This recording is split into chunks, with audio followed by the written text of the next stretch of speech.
तो सबसे पहले तो आप लोग ये देखो, इस वाले ट्रेड के अंदर मेरे को 30% का रिटर्न मिल रहा है, वो भी बस 2 दिनों के अंदर।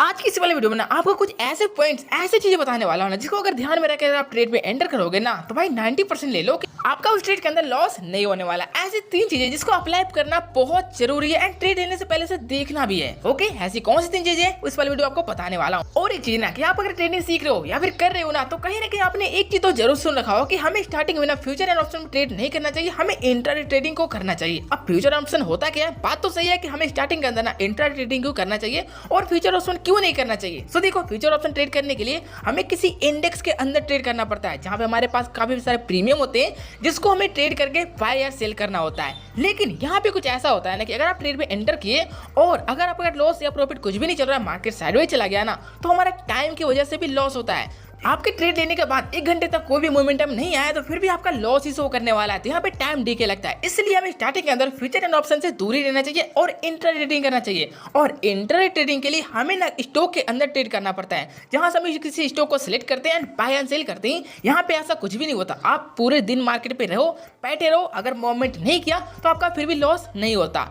चलो, ये तो समझ गया कि इंट्राडे ट्रेडिंग क्या है और फ्यूचर ऑप्शन क्या है, शॉर्ट में एंड सिंपल शब्दों में। चलो, अब ऐसी 3 कौन सी बातें हैं ना जिसको हम स्टॉक के अंदर इंट्राडे ट्रेडिंग करें तो हमें ध्यान में रखना चाहिए। सबसे पहली चीज तो आपके पास कोई सा ब्रोकर अकाउंट है, आप पता नहीं आपके पास कौन सा होगा, लेकिन मैं आपको ग्रो में दिखा रहा हूँ। ओके, अब यहाँ पे सबसे पहली चीज करना है काम है ना कि हमें इंट्राडे ट्रेडिंग के लिए आपके पास तो कैपिटल होना चाहिए, जो भी रख लेना 10-20 से आपके पास जितनी भी होंगे।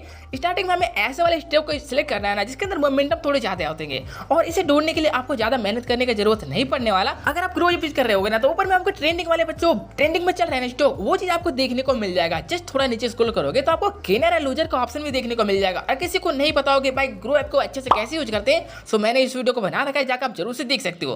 बट फिलहाल मैं समझो यहाँ पे, तो यहाँ पर गेनर एंड लूजर का ऑप्शन देखने को मिलेगा, जहाँ पे आपको टॉप के स्टॉक देखने को मिल जाएंगे जिसके अंदर मोमेंटम थोड़े ज्यादा हो रहे होंगे, एंड यहाँ से किसी स्टॉक को आपको सिलेक्ट कर लेना है। तो पहली चीज तो आप इसे ध्यान रखना कि आपको अच्छे मोमेंटम वाले स्टॉक को सिलेक्ट करना है, क्योंकि छोटे मोटे स्टॉक होते हैं जो कि थोड़े बहुत मूवमेंट करते हैं, तो आपका टाइम वेस्ट होगा और थोड़े बहुत लॉस होंगे, ज़्यादा तो नहीं बट थोड़े बहुत लॉस होंगे एंड टाइम वेस्ट ज़्यादा होने वाला है। तो सबसे पहले आप ये ध्यान में रखना।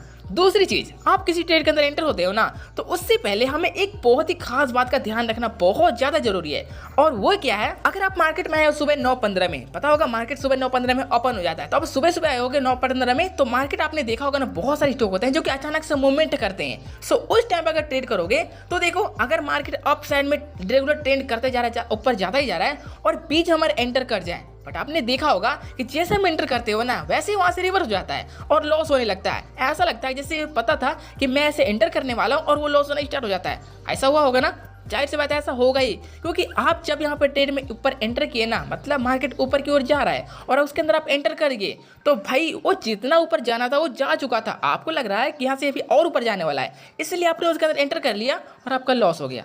तो किसी भी स्टॉक को मूव करने के लिए ना कुछ लिमिटेड होते हैं, जैसे कि अगर आप फ्यूचर एंड ऑप्शन में करोगे तो वो तो भाई लिमिट से ऊपर चला जाता है, उसके अंदर कोई कहना है नहीं, वो किधर भी चला जाएगा। लेकिन अगर इंट्राडे किसी स्टॉक के अंदर ट्रेड करोगे ना, तो कुछ लिमिटेड होते हैं। आप मान लो कोई ट्रेड को आपने सेलेक्ट किया जो कि 400-500 रुपये चल रहा होगा, मान लो, एंड वो भाई 10% ज़्यादा मूव नहीं कर सकता, या फिर नीचे कॉल के साइड पर चला जाए या फिर पुट के साइड पर चला जाए ना, वो 10% जैसे ज़्यादा जाएगा ना, उसमें अपर सर्किट या लोअर सर्किट लग जाएगा, जिसकी वजह से सेबी की तरफ से ना उसमें ट्रेड बंद कर दिया जाएगा। और ये ट्रेड हो सकता है कुछ घंटों के लिए या कुछ मिनट के लिए भी लग सकता है या फिर कुछ दिनों के लिए भी लग सकता है, वो उस पर डिपेंड करता है। तो हमें ध्यान में ये रखना है कि जब किसी स्टॉक को आप सिलेक्ट किए ना, तो उस स्टॉक का आप देखना कि मोमेंटम कितना % हो चुका है। आप सुबह सुबह आओगे तो भाई ऊपर में तो कंटिन्यू जाता रहता है, उस टाइम पे ट्रेड मत करना, क्योंकि हमें पता नहीं कंफर्म पे कि यहाँ से रिवर्स करेगा या फिर ऊपर ही जाने वाला है।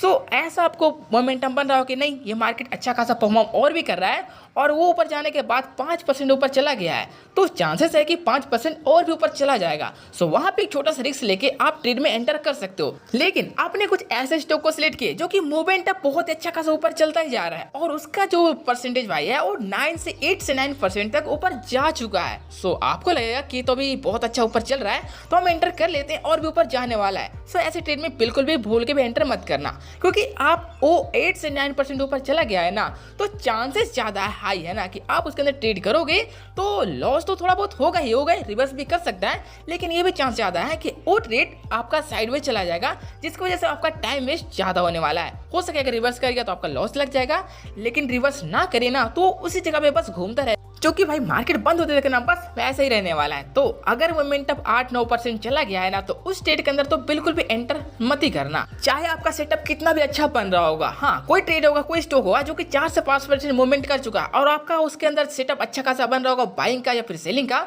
तो आप जा सकते हो।